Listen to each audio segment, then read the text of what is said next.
And good morning, Minecraft. This is Mr. Kassarian, and welcome back to another episode of Industrial Rotation, Beta 1, Episode 28. Alright, let's get this rolling today, shall we? So today, we're working on something a bit new and a bit interesting for us, alright? A bit new and a bit interesting? Yeah, sounds good to me too, alright? So, let's get ourselves the first engine we're going to need, alright? Now, ethanol engine, it's called the ethanol minecart, but it's actually the gasoline engine, okay? So we're going to need 2 cylinders. Now, I want to actually get 4 of these, okay? Well, actually 5 of them, to be honest with you. So each one of these is 2. So 1 engine, 2 engine, 3 engine, 3 engine, 4 engine, 5 engine. Awesome. That's fairly easy. And it's probably easier if we just look up gasoline engine. There we go. Okay, so then I'm going to need an ignition unit.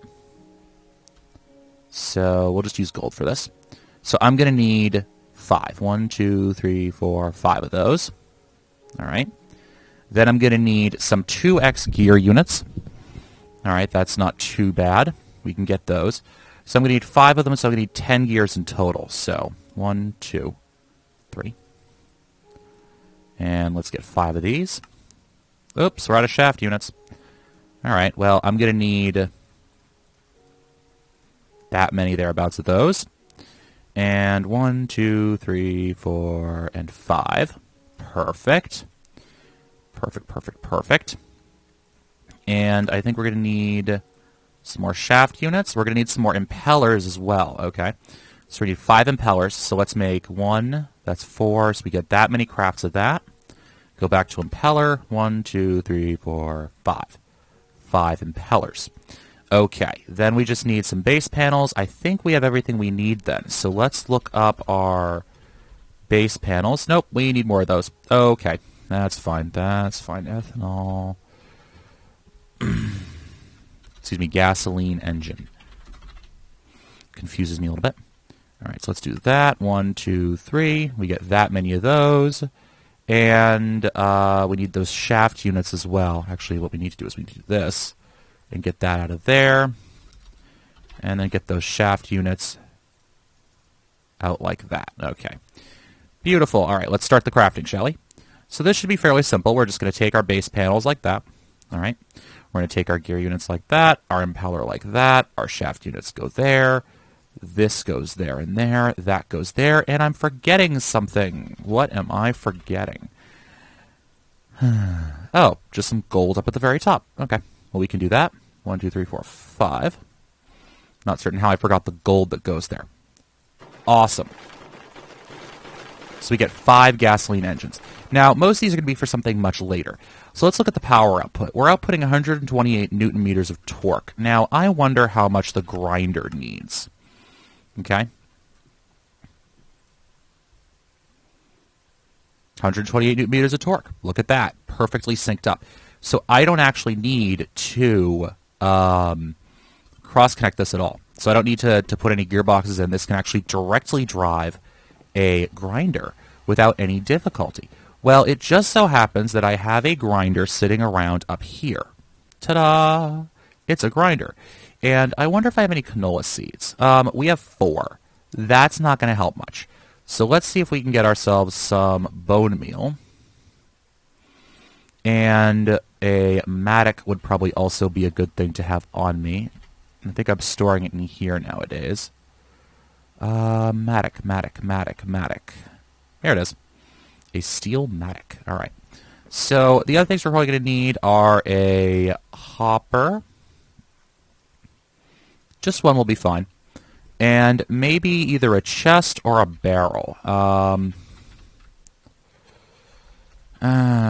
Let's actually do a pair of barrels for now, because this isn't going to be a right off the bat sort of a setup. All right. So, basically, Rotarycraft adds canola, and canola seeds don't actually exist in real life. Well, they do, but they're not called canola seeds. They're called rape seeds, which is why in some countries it's called rapeseed oil. Well, technically, kind of, sort of. It's heavily processed, so don't go thinking canola oil is all natural and everything. But if you actually care about that, which I sometimes do and sometimes don't, depending on what things are. Anyways, I'm not going to get to that. So, especially to that argument, because it's just going to end up with people yelling at me a lot. Okay, so let's just... nope, can't go through there. As I was saying, and completely derping out on. Canola seeds are used to produce lubricant, all right? And it's kind of a pain in the neck, actually. It's one of those parts of Rotarycraft that you have to keep an eye on. It gets pretty important late tier, and it can be kind of a pain in the neck to farm this stuff, all right? For various and sundry reasons, okay? Including but not limited to the fact that it's, well, kind of a pain in the neck to farm it in general. So let's see. If I go 1, 2, 3, 4, 5, 6, 7, 8, 9, there. All right, so we have, that's, right, so it's 4, 1, 4. So 1, 2, 3, 4, 6, 7, 8, 9. Okay, good. And that's 1, 2, 3, 4, 5, 6, 7, 8, and 9. 8 and 9. And down here, come on. 1, 2, 3, 4, 5, 6, 7, 8, 9. How to know in any voxel-based building game that someone has been a Minecrafter. They count a lot. Okay, so that's all filled in, and we can just fill this in with dirt now. All right.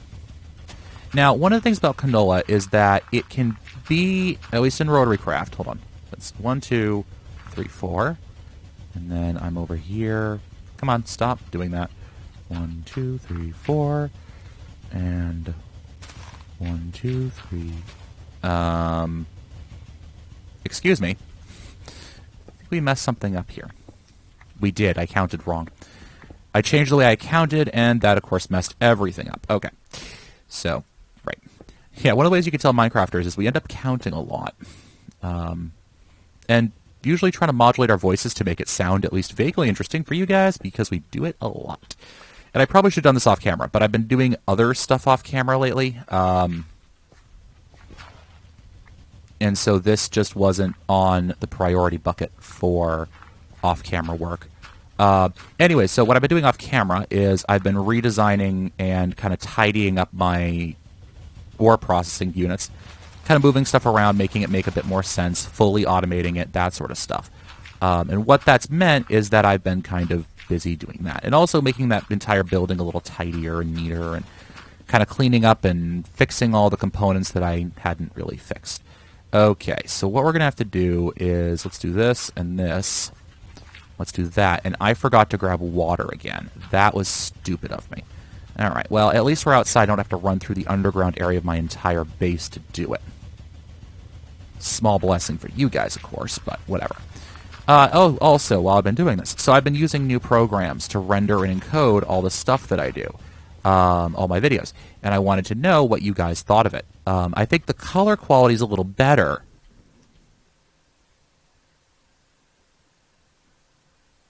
Excuse me.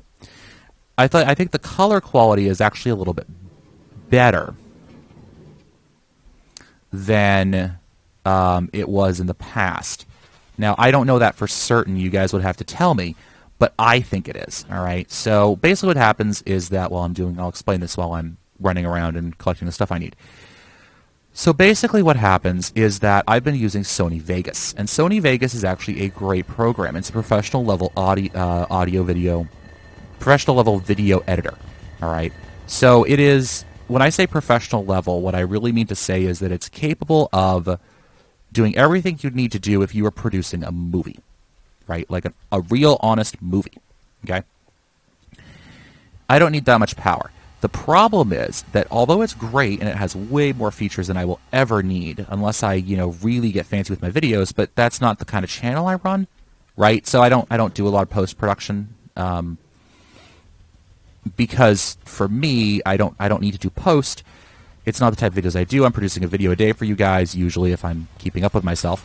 And I just don't have the time or the energy to actually do post-production on my videos, at least not a lot of it.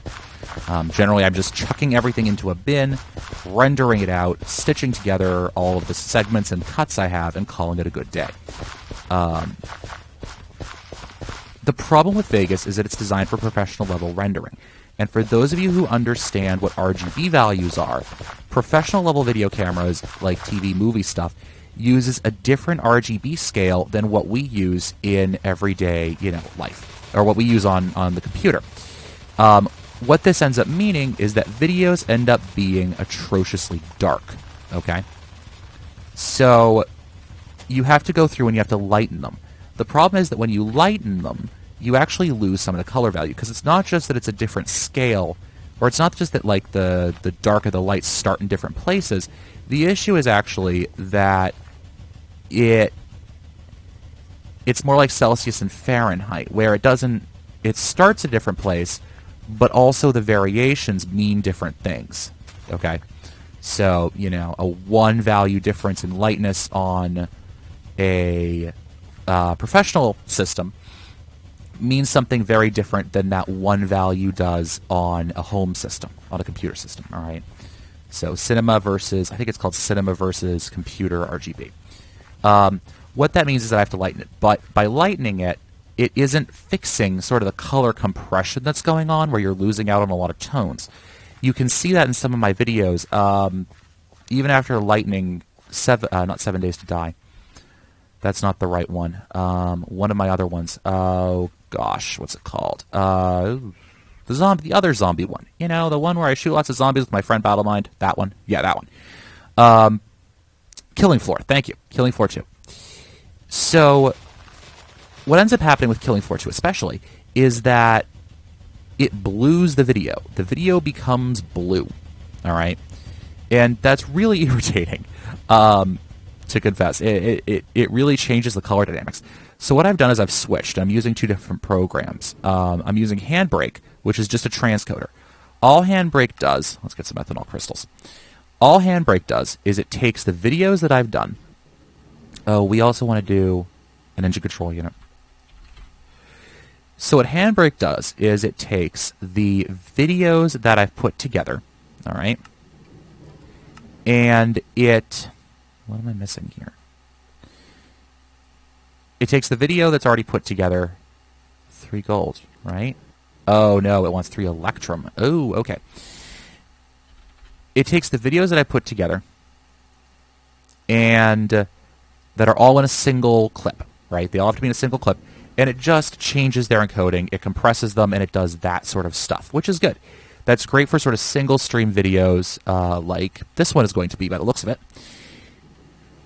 And then I'm also using AVI Demix, which is, AVI Demix is basically, I think that's how you say it, is a open source video editor. It's kind of similar to Vegas, a lot less features, a lot more of a pain in the neck to use, to be honest with you.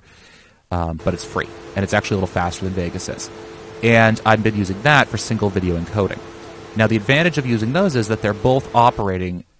Handbrake doesn't care what the video quality is, or it doesn't care what the colors are. All it's doing is it's doing its compression, it's changing the wrapper, so it's changing it from the AVI that Fraps puts out into an MP4 file, and then it kind of shoves it out and says, there you go, you're done. Okay, have a nice day. It doesn't care about the color, it doesn't care about the actual video, it just cares about the data. All right? Yeah, I went too far. On the other hand, you have AVI Demix, and what I've been using that for is videos that are in multiple parts. So if I have a cut or a stop or I need to chop something out of a video, then I'll use AVI Demix for that. There we go. The engine control. So what we're kind of running into, oh, right, I need another Electrum, and then what was it? Electrum, Redstone, and the rest is HSLI? Okay. So the, oh gosh, I lost my train of thought there. That's great. Come on, guys, come on, you can think of it. All right, anyways. So when you're, because Handbrake can't handle videos that are cut into more than, that are in more than one piece. It can't stitch them together as far as I understand. So I have to use AVI Demix. The advantage of both of them is they're both operating in computer RGB, so they're not messing with the colors, they're not darkening the video, they're not doing weird things to it. So we'll see. The advantage also, and the reason I'm using Handbrake, is because it's actually significantly faster, and it has a batch encoding feature, so I can just dump. If I tend to have a habit of doing like 8 7 Days to Die videos all in the same time, all in one sitting, really. And I can just dump them all in and just process them all at once. And then have my computer turn off automatically when I'm done, if I can ever get that feature really working. So yeah, I want you guys to let me know what the video quality have noticed any differences, because I'm using different encoding settings now, which is always tricky. It's kind of tricky for me to figure out what a video should look like, because there aren't a lot of resources out there, because most Minecraft people, or most people who are making Minecraft videos, we tend to be a little bit secretive about our settings, because we had to figure them out on our own. It's part of what makes you a YouTuber and what makes your stuff the quality that it does, is how well you figure this junk out. And yes, it sounds kind of mean, but, you know, that's the business. Even though most of us, I don't think any of us really view this as really a business as such. I think we mostly view it as, hey, we're having fun out here. Oh, there we go. That's where I am. So anyways, let me know if my video settings are looking good. Let me know if they're looking absolutely horrendous, and you need to tell me to change all of them immediately and like re-encode all my videos because they all look like junk. I don't think that's the case, but you know, you never know. So anyways, what are we doing now? We are just doing some basic work, and this is where, well, you know, we can kind of put this over here, I think. Okay, so let's get back here a ways, and let's actually break this block here. All right, and then let's break this block. And what we're going to do is we're going to drop down our engine control unit. All right, boom, engine control unit. And then we're going to drop down a lever right on it. On it, on it, on it. You want it to be on the machine. And then we can throw down one of our gasoline engines right on top, and our grinder directly into the gasoline engine. Okay, that's perfect. Now we want to get out our Rotarycraft screwdriver, unless Reich has changed how this functions, which he might have. All right. And we're going to try and set this thing. All right. ECU set to 0, ECU set to 100% speed. Okay, so we flip the lever, and we're going to, okay, ECU set to 0% speed. Good. Okay, now all we should have to do is we're going to take our hopper here, plug that on top, and we're going to put our better barrel on top of that. All right? Pretty simple so far, right? Right. Then we're going to take our other barrel. Oh, I only made one? Oh, that was stupid of me. We should have two here. We're going to need two, trust me. And we're going to get another barrel, not our other barrel. We're going to get another barrel, and we're going to work with that. Come on. Barrel, barrel. Thank you very much. That's a problem. All right, well, we have plenty of oak wood now, so we don't really have to worry about that as much. All right, so what as I was saying. So one of the things with canola processing, getting back to that original subject, is that I'm just going to be wasteful with this, is that when you process canola oil in the grinder, you get canola husks, all right? And these husks are both useful and a pain in the neck. You can use them to get, oh gosh, I need my saw now. You can use them to get a lot more canola oil out of your seeds, right? Each seed that you produce, you can get a lot more out of it. However, the problem with this is that you need a separate machine to do it. And until you get that separate machine, you kind of gum up your entire system. And if you guys know me at all, you also know that I am something of a stickler for efficiency and not wasting crap.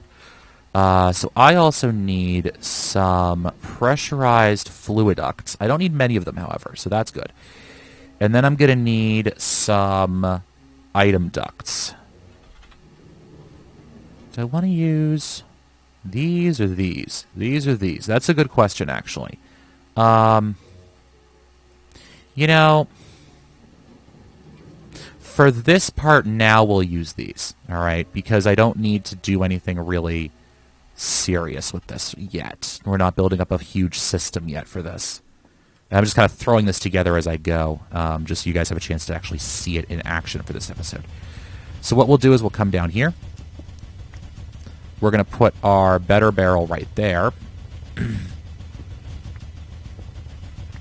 And we're going to kind of get down to the floor a little bit so we can actually see what we're doing here. And did I not grab a second hopper? Was that part of my derp? Yeah, that was part of my derp. Okay. So we need a hopper too. So basically what we're doing here is we're taking our better barrel and we are cooking it up so that it automatically outputs solid products in there. So hopper. Yeah, I only grabbed one. That was silly of me. Okay. Now, understand something. We're going to need a lot of canola for a lot of later on things. A lot of canola. A lot. All right, so let's get this hooked up. Drop down to here. Hook that up there. That should be good like that. Okay, and then what we're going to need to do is we need to get ourselves some form of a tank because we need to store the canola, and I'd like to store it in a way that's somewhat easily transportable for us, that's not too much of a pain in the neck. So let's take a look at what we have for portable tanks. All right, we have Agricraft tanks, which are fine and not something I want to deal with right now. We, of course, have the steel and iron tanks. Honestly, for portability, I think our best bet's probably going to be portable tanks from thermal expansion. Can I get myself a hardened? Yes, I can. Can I get myself a reinforced? Nope, that I can't do. Okay. That is fine. That is absolutely fine. So this is giving us a bit of a buffer. It also will allow us to store some more fluids in other places. Okay. So this entire setup, by the way, is going to be much bigger in the future and probably move to the refinery building that I keep saying I'm going to make and I never get around to making. So let's go to extract, active without signal. Okay.